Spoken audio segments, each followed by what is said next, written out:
आप देख रहे हैं यंग भारत न्यूज का स्पेशल शो टर्निंग पॉइंट और मैं हूं आपके साथ ज्योति यादव।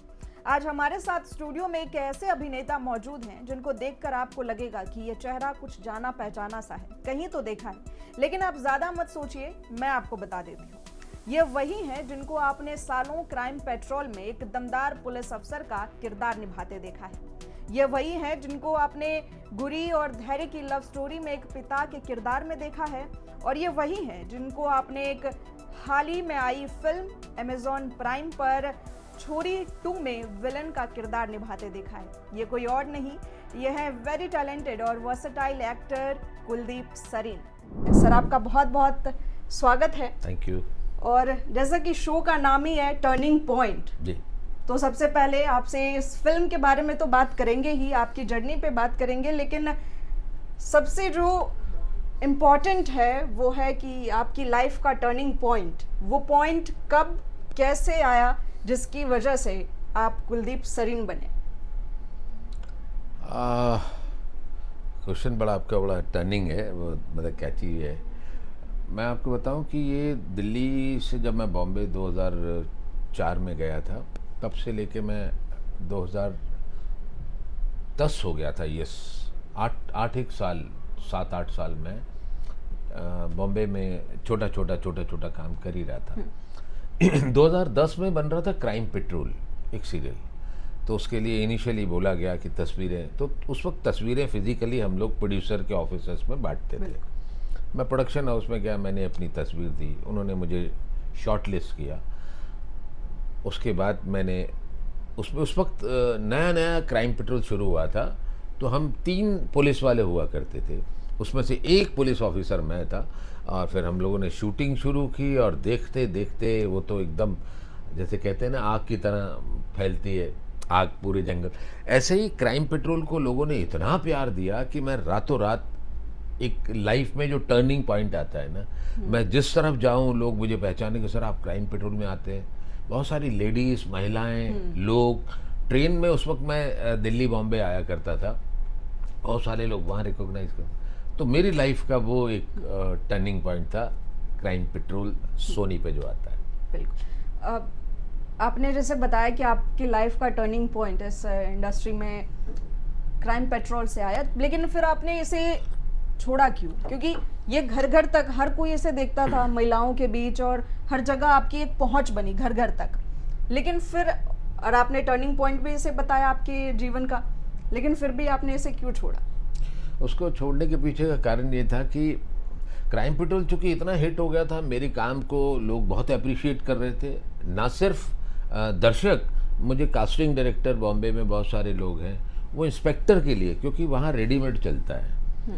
अगर कोई एक्टर कॉमेडी कर रहा है तो लगातार उसको कॉमेडियन के रोल मिलते चले जाते हैं, है ना, टाइप कास्ट। तो मैं टाइप कास्ट से बचना चाह रहा था। मुझे सिनेमा में भी बहुत सारे फिल्मों के लिए ऑफर आए, ये कर लो।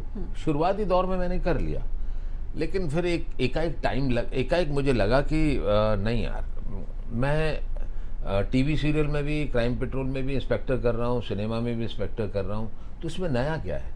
तो जो भी किरदार मुझे मिला करते थे, तो मैं उसमें ज़्यादा दिमाग लगाना बंद कर दिया था। हाँ, ये यूपी का है, ओके, मैं एक्सेंट दे दूंगा, ये हरियाणा का है, दे दूंगा। तो एक्सेंट के लेवल पे आप काम कर रहे हो, मतलब ज़्यादा मेरी ग्रोथ रुक गई थी। मैं ज़्यादा कैरेक्टर को बनाते वक्त, जो हमें शिक्षा सिखाई गई है, एक कैरेक्टर को जब आप बनाते हैं तो वो ग्रोथ रुक रही थी। तो मुझे लगा कि no, I am a versatile actor, इतने साल मैंने अलग अलग रोल्स किए हैं, तो मैं एक किसी खास छवि में क्यों बंध रहा हूँ। तो मैं फिर प्रोड्यूसर के पास गया और मैंने कहा सॉरी, मैं आगे से क्राइम पेट्रोल नहीं करूँगा। उन्होंने कहा वाई?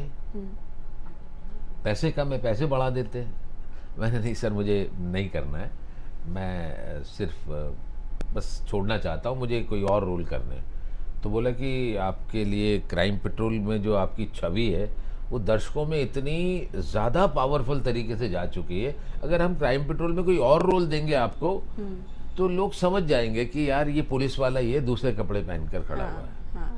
तो नहीं सर, उसके लिए आपको 1-1.5 साल वेट करना पड़ेगा। मैंने कहा मैंने 2 साल दिया आपको, लेकिन मैं इंस्पेक्टर नहीं करूँगा, मैं कोई और रोल करूँगा। तो उन्होंने कहा ठीक है, कोई बात नहीं है। तो फिर इस तरीके से मैंने 2.5 साल वेट किया क्राइम पेट्रोल में ही, मुझे क्राइम पेट्रोल के बाद कोई बहुत बड़ा काम नहीं मिल गया, उससे मेरी पहचान बनी, लोग मुझे इजीली बुलाने लगे कि आप आ जाओ। बस फिर वो क्या था, क्राइम पेट्रोल के 1-2 एपिसोड में मैंने दूसरे कैरेक्टर्स किए, मुस्लिम बना हुआ हूँ, कभी कुछ किसी का फादर बना हूँ। और उसके बाद मैंने फिर टीवी बंद ही कर दिया। 2010 में शुरू हुआ था क्राइम पेट्रोल, और मैंने शायद 15-16 में क्राइम पेट्रोल छोड़ दिया, टीवी छोड़ दिया, टीवी करता ही नहीं था। आपने पैसों की बात की कि जब आप छोड़ रहे थे क्राइम पेट्रोल तो उन्होंने कहा कि पैसे बढ़ा देते हैं पर आप मत जाइए। तो हालांकि इस सवाल के लिए जल्दी होगा, आखिर में ये सवाल पूछना चाहिए पर मैं पहले पूछती हूँ कि जब आपने पहला कोई काम किया इस इंडस्ट्री में, तब आप कितना चार्ज करते, तब आपको कितना मिलता था पे?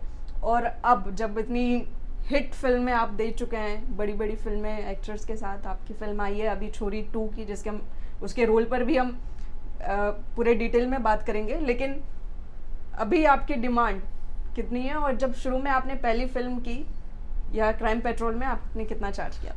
क्राइम पेट्रोल में मैं शायद 7,000 रुपये लिए थे मैंने, 7,000 रुपये इनिशियली, मतलब एक दिन का। तो हम 3 दिन शूटिंग करते थे, तो 7 या 21, वो 21-22 हज़ार रुपये बन जाते थे। उसके साथ और दूसरा भी काम करते हो, मतलब हाँ, तो मतलब क्राइम पेट्रोल के एक एपिसोड में जैसे मैं काम कर रहा हूँ, तो क्राइम पेट्रोल का दूसरे एपिसोड में आप काम कर रहे हो, तीसरे में कोई और इंस्पेक्टर बना हुआ है, तो हम 3 ही इंस्पेक्टर रिपीट होते रहते थे। तो जैसे मैं बिजी हूँ, तो जैसे मुझे बुला लिया स्टोरी के लिए, अगली स्टोरी आप कर रहे हो, अगली स्टोरी कोई और कर रहा है, तो हम रिपीट होते रहते। तो उसमें मुझे 7,000 रुपये मिले करते थे, 6,500-7,000 रुपये। और हाँ, जब मैं बॉम्बे में नया नया गया था तो मैंने टीवी किया था, तो मुझे 2,500 रुपये पर डे मिला था, 2,500 रुपये। तो शुरुआत में 2,500, और 2010 में जब मैंने क्राइम पेट्रोल सीरियल किया तो मुझे 7,000 रुपये। अभी की मैं बता नहीं सकता, क्योंकि अभी का ज़्यादा बड़ा नंबर है नहीं, डिपेंड करता है ना, आपका एक्सपीरियंस है, आपने इतना काम कर लिया है, फिर आप OTT पे काम कर रहे हो, किसी वेब सीरीज में या फीचर फिल्म में काम कर रहे हो, या टेलीविज़न पे काम कर रहे हो, तीनों के सेगमेंट अलग अलग है ना। सिनेमा में हम अलग ले चार्ज करते हैं, टीवी पे अलग चार्ज करते हैं, और एड्स में अलग, वेब शो में अलग। तो इसमें अगर ऐसे हम देखें कि अंतर कि किस में कम ज़्यादा, तो सबसे कम पे कहाँ पे किया जाता है, कौन सी सेक्टर? टीवी, क्योंकि उसमें लंबा काम होता है। अगर आपको किसी की बहन बना दिया जाए, तो अब आप 1,000 एपिसोड तक बहन बन के घूम रही हो या मैं अगर होऊंगा, मैं किसी का फादर बन गया, तो बस ठीक है, अब आप 500 एपिसोड तक बाप बन के घूमते रहिए। तो अब लंबा काम मिल रहा है, तो फिर वही वाली ना होलसेल वाला चक्कर है ना, बल्क में। और फिल्म के अंदर क्या होता है कि जैसे 10 दिन का काम है, 20 दिन का काम है, 45 दिन 50 दिन में पिक्चर पूरी हो जाती है, तो उसमें 10 दिन का काम आपको मिल गया, बहुत मिल गया।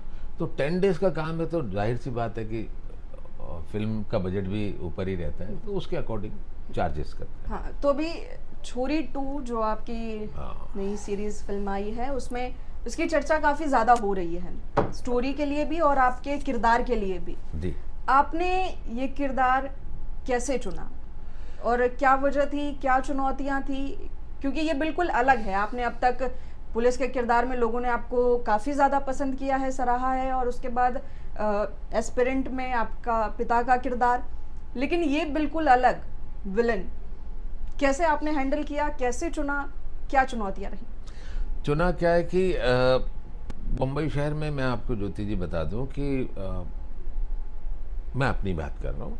जैसे मैंने एक कुछ फिल्म की, तो मैंने बताया फिल्म के अंदर 10 दिन का काम है, और फिल्म की शूटिंग हो रही है 6 महीने में, 6 महीने में पूरी पिक्चर बन रही है।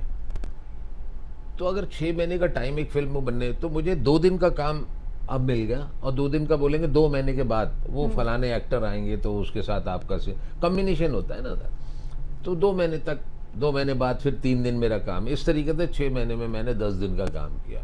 तो बीच में खालीपन बहुत होता है, हम खाली रहते हैं, टीवी में करता नहीं। वेब शो अगर आ गया, तो वेब सीरीज़ में भी मैंने काम कर लिया। तो हम खाली जब ज़्यादा रहते हैं, तो हमारी चॉइसेस ख़त्म हो जाती है। तो जैसे छोरी के लिए एक आया कि छोरी फिल्म बन रही है, छोरी 2, छोरी 1 आ चुकी थी, छोरी 2 है, तो एक नेगेटिव रोल है, आप करेंगे? मैंने कहा बिल्कुल करेंगे, मना का मतलब ही नहीं है। तो उन्होंने फिर मेरे पास स्क्रिप्ट भेजी, मैंने स्क्रिप्ट रीड करी, मुझे समझ में आया, मैंने उसका एक ऑडिशन किया और डायरेक्टर को समझ में आ गया कि हाँ ये करेंगे। तो ये अब मैं ना की पोजीशन में हूँ ही नहीं, क्योंकि मेरे पास तो काम ही नहीं है, मेरे पास बहुत काम है ही नहीं। तो मेरे पास जो काम आ रहा है तो मैंने तो उसको स्वागत किया, मैंने कहा ये तो मैं इस लायक ही नहीं कि मैं ये नहीं करूँगा, ये करूँगा। अभी तो मुझे मैक्सिमम काम करना है, अलग अलग रोल्स में अपने आप को देखना है कि ये सस्पेंस और थ्रिलर फिल्म है, चलिए ये फिल्म करते हैं। और इसमें मेरा जो कैरेक्टर है कोई ऐसा तांत्रिक वाला कैरेक्टर नहीं है कि जो आम जिंदगी का कैरेक्टर है, बट बना हुआ है कुछ अंधविश्वास की बातों से, बट है आज के ही आसपास का चरित्र, जो कैरेक्टर है जो हमारे आसपास दिख जाएगा। तो फिल्म वाली बात तो मैंने बता दी कि चॉइस ना करने और करने के पीछे का कोई लॉजिक नहीं है, क्योंकि काम ही नहीं है।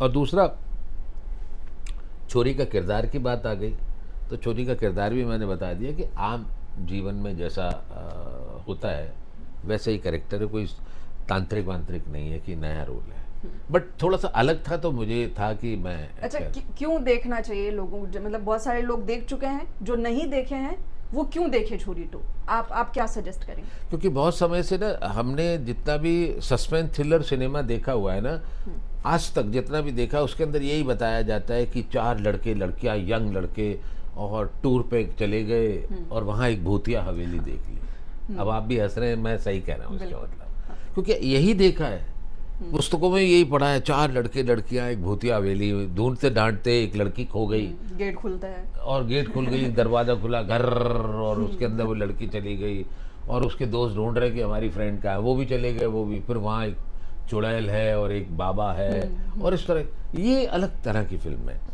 छोरी जो फिल्म है हमारी, अंधविश्वास के ऊपर, जो हमारे देश के अंदर जैसे कि एक प्रथा है कि स्त्री भ्रूण हत्या, जो पेट में ही कई सारी स्त्रियों का मार दिया जाए, पसंद नहीं है, स्त्रियां पसंद नहीं, पुरुष प्रधान हमारा देश रहा है, तो ऐसी कई सारी जगहों पर ऐसी प्रथाएं हैं कि इस लड़कियों को पसंद नहीं करते।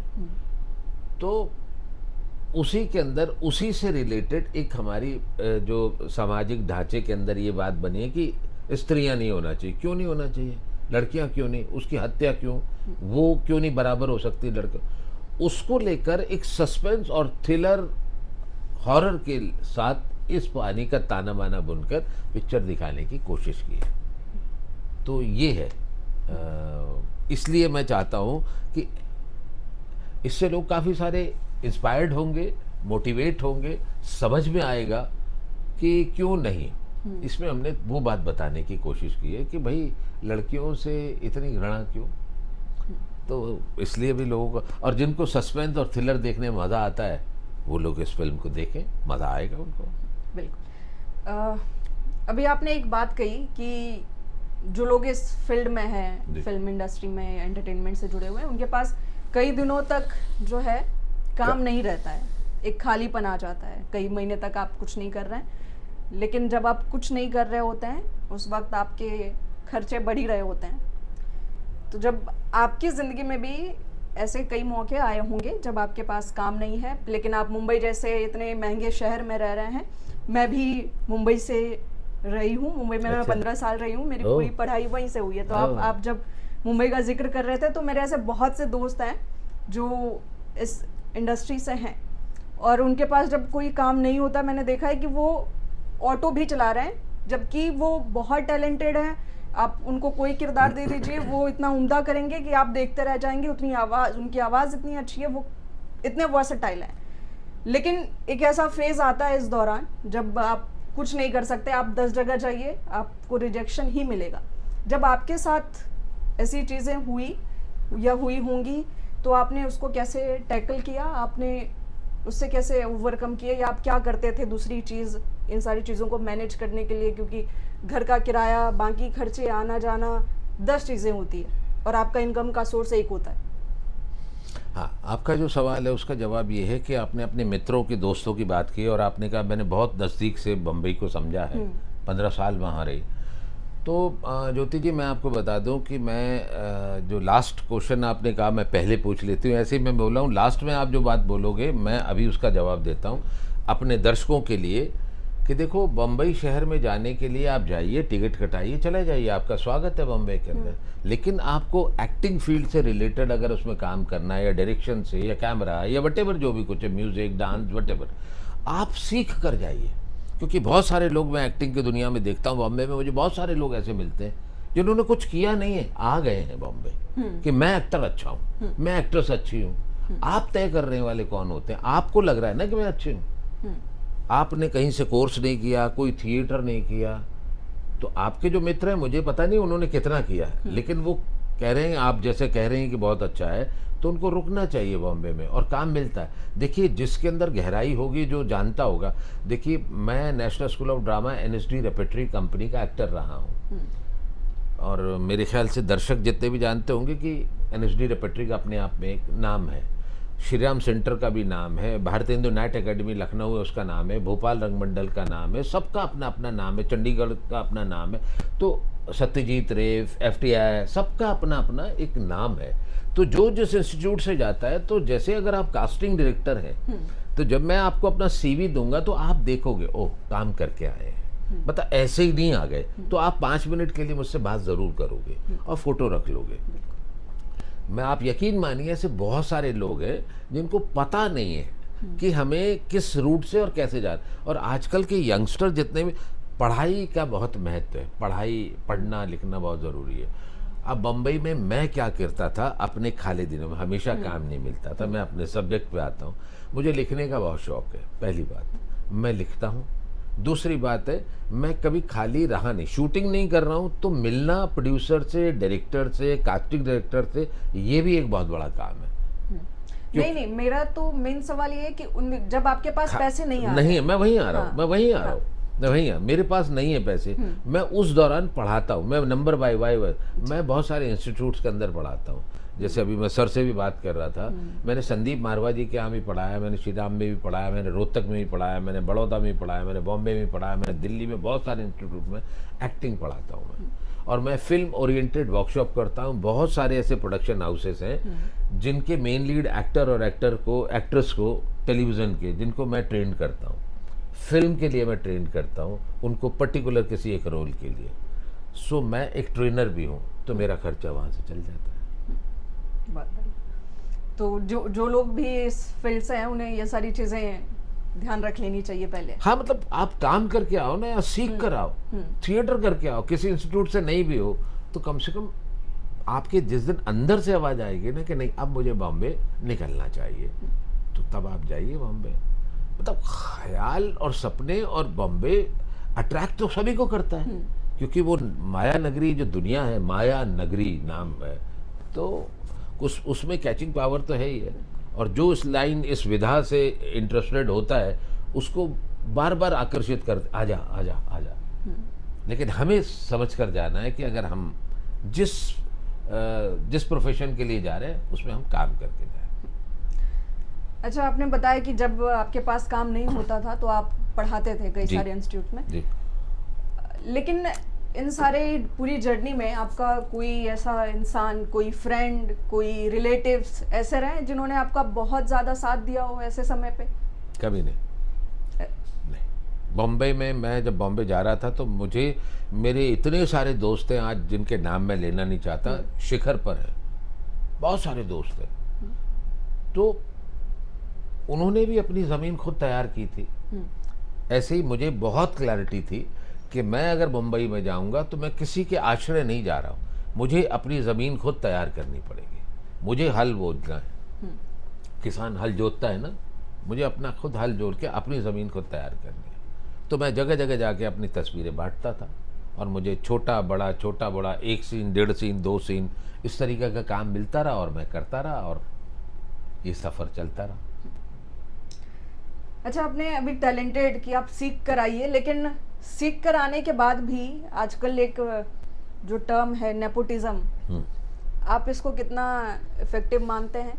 क्या जो लोग टैलेंटेड हैं, कोई उनका गॉडफादर इस इंडस्ट्री में नहीं है, कोई अंकल नहीं है और उनको इजीली काम नहीं मिल सकता है, तो ऐसे लोगों को क्या करना चाहिए? और ये जो नेपोटिज्म वाली चीज़ है, ये उनको कितना ज़्यादा रोकती है आगे बढ़ने से?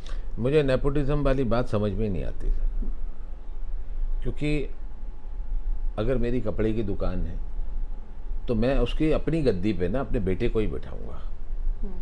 तो अगर किसी एक्टर या एक्ट्रेसेस का फादर अगर प्रोड्यूसर भी है और डायरेक्टर भी है, तो वो अपने बेटी और बेटे को अगर पिक्चर के अंदर लॉन्च करता है तो उसमें हर्ज क्या है? इसमें तो कोई हर्ज नहीं है। आज हम बहुत सारे एक्टर जो इस वक्त शिखर पे हैं, जो थिएटर से आए, जो फैमिली बैकग्राउंड उनका फिल्मी नहीं है और नॉर्मल साधारण फैमिली से हैं, लेकिन आज वही एक्टर जो थिएटर से आए वो शिखर पर हैं इस वक्त। तो उनको उन्हीं प्रोड्यूसर और डायरेक्टर्स ने ही तो काम दिया और देते रहे और वो लोग आज शिखर पर हैं। वो किसी बड़ी फैमिली से नहीं थे, फिल्म इंडस्ट्री के नहीं थे, इन्हीं लोगों ने काम दिया। तो आपके अंदर एक एक्टर की जो बात हो रही है, एक्टर होना चाहिए और आप अपने काम के बल पर आगे सीढ़ियाँ चढ़ते जाइए। बहुत से ऐसे एक्टर हैं जो आज शिखर पर हैं, काम कर। नेपोटिज्म समझ में नहीं आता मुझे। हाँ, आपको क्या पता कि उसके प्रोड्यूसर या डायरेक्टर की बेटी या बेटे ने कहीं से कोर्स नहीं किया? बहुत सारे इंस्टीट्यूट, हो सकता है कितने साल उसने किसी को असिस्ट किया हो, हम उसके बैकग्राउंड के बारे में नहीं जानते ना। उसने हो सकता है जो एक आम हम अपनी बात कर रहे हैं कि मैं नेशनल स्कूल ऑफ ड्रामा से हूँ या FTI से हूँ, ऐसे ही हो सकता है वो भी किसी इंस्टीट्यूट से होंगे। हम ये कह दें कि ये फलाने प्रोड्यूसर का बेटा है या बेटी है, उसको फिल्म में काम मिल गया, मुझे नहीं मिला, ये बात गलत है, ये बात गलत है। अच्छा, एक आखिरी सवाल जी। हालांकि बहुत होप के साथ खत्म करना चाहिए, लेकिन अभी कोई हालिया घटना आपकी ज़िंदगी का, क्या चीज़? कोई हालिया घटना आपकी ज़िंदगी का जो बहुत बुरा एक्सपीरियंस लेकर आया, उसको अगर आप शेयर करना चाहें। इसके पहले भी हम इस बारे में बात कर रहे थे और मैं चाहती हूँ कि आप वो बताएं, भले ही आप किसी का नाम ना लें, लेकिन उसका जिक्र होना चाहिए, क्योंकि सिर्फ खुशी सफलता ही ज़िंदगी नहीं है, सिर्फ अच्छी अच्छी बातें ज़िंदगी नहीं है, एक बुरा दौर आता है। मैं प्रोफेशनली हमारी इंडस्ट्री में जो ऊंच नीच होता रहता है, ऊपर नीचे अप डाउन्स होते रहते हैं, और जो आप कह रहे थे अभी बात भी हो रही थी। देखिए, कोई वॉचमैन बन गया, किसी ने वहाँ नौकरी कर ली, किसी ने वो कर लिया, किसी ने वो कर लिया, जिसे स्ट्रगल बोलते हैं, संघर्ष बोलते हैं। मुझे लगता है कि ऐसा कोई संघर्ष नाम की कोई चीज़ है नहीं। भाई ठीक है, अगर मैं फिल्म इंडस्ट्री में काम कर रहा हूँ तो मैं जब दिल्ली से बॉम्बे गया था तो मुझे मालूम था कि मेरा कोई गॉडफादर नहीं है, मैं कोई फिल्म इंडस्ट्री से नहीं हूँ, मेरे फादर मुझे पिक्चर में ले लेंगे, लॉन्च कर देंगे, ऐसा कुछ नहीं है। मुझे अपनी ज़मीन तैयार करनी है, जैसा कि मैंने अभी बताया। तो मुझे क्लैरिटी थी, मुझे छोटे छोटे काम कर करके ही आगे बढ़ना है। तो संघर्ष कि मैंने ये किया वो किया, बहुत कुछ हुआ मेरी लाइफ में, लेकिन मैं उसको इस अभिनय का पार्ट मानता हूँ कि मुझे पहले से क्लैरिटी थी कि मुझे ये सब चीज़ों से सामना करना पड़ेगा, ये मेरी लाइफ में होगा। दोस्त भी साथ नहीं देंगे, पैसा भी नहीं होगा, काम भी नहीं होगा, ये सारी चीज़ें जाने से पहले क्लियर थी। अब मैं ये कहूँ कि सर मैं ना उसकी दुकान पर ना मैं सुबह से 10 बजे से लेके शाम के 4 बजे तक बैठा रहता था, उसके कपड़े की दुकान पे बैठता था। मैंने ये किया, मैंने संघर्ष किया, मैं स्ट्रगल किया, मैं विदाउट यात्रा करता था, मैं ये ट्रेन में क्यों, सब पता था। तो ऐसा कुछ नहीं है। हाँ, मेरी लाइफ के अंदर मेरी जो एक थोड़ा सा हादसा हुआ था, वो मेरे बेटे का एक एक्सीडेंट हो गया था। मैं उससे मेरी लाइफ थोड़ी सी डिस्टर्ब हो गई। वो 18 साल का था और अभी वो व्हील चेयर पे है, और 25 साल का। इधर ये 7 साल की घटना है। मेरी लाइफ बदल गई थी। मैं बॉम्बे छोड़ के दिल्ली शिफ्ट हो गया था और मैं दिल्ली रहता था, बस ये है। और अब ठीक है, अब जैसा भी है, अभी वो व्हील चेयर पे है मेरा बेटा। कब तक वो ठीक होंगे? कोई हम उनके लिए प्रे कर रहे हैं और वो जल्दी ठीक हों और मतलब बहुत बड़ा लॉस है अगर आप अपने बच्चे को इस तरह से देख रहे हैं तो। हाँ, कौन देखना चाहता। बस ये एक थोड़ा सा था जो मेरी लाइफ में, चलती हुई लाइफ में एक स्ट्रीट ब्रेकर के रूप में आया। मैं अपनी इंडस्ट्री में वो एक बच्चा, वो मतलब यंग बच्चा, वो अभी टेक ऑफ के ऊपर है और टेक ऑफ पे ब्रेक लग गया उसकी लाइफ में। तो एक बाप होने के नाते तो मैं उस बच्चे की आगे के फ्यूचर की लाइफ के बारे में थोड़ा सा, हर माँ बाप सोचेगा कि बस दैट। जो आपके दर्शक हैं, आप आगे कौन कौन से प्रोजेक्ट्स में दिखेंगे और कौन सी मूवीज़ आप कर रहे हैं, उसके बारे में ज़रा बताइए। मेरे एक वेब सीरीज़ आने वाली है। ऑफिशियली मुझे उसके लिए मना किया गया है बताने के लिए कि जब तक ऑफिशियली अनाउंसमेंट ना आ जाए, शायद आ गया होगा। वो एक बहुत इम्पॉर्टेंट वेब सीरीज़ आ रही है मेरी, और मुझे लगता है कि वो हिट सीरीज़ होगी। उसमें एक बहुत बड़ा रोल कर रहा हूँ मैं। तो कभी नेक्स्ट आपसे मुलाकात होगी तो ज़रूर, तब तक आप शायद देख चुके होंगे। ठीक है, थैंक यू। बिल्कुल, बहुत बहुत शुक्रिया सर इस बातचीत के लिए, हमें समय देने के लिए। हमारे साथ थे कुलदीप सरीन जी। आपको ये इंटरव्यू का कौन सा पार्ट किस वजह से कितना अच्छा लगा, कमेंट कर हमें ज़रूर बताएं, और इसी तरह की और भी बातचीत के लिए, इंटरव्यूज़ के लिए जुड़े रहें हमारे साथ, देखते रहें यंग भारत न्यूज़।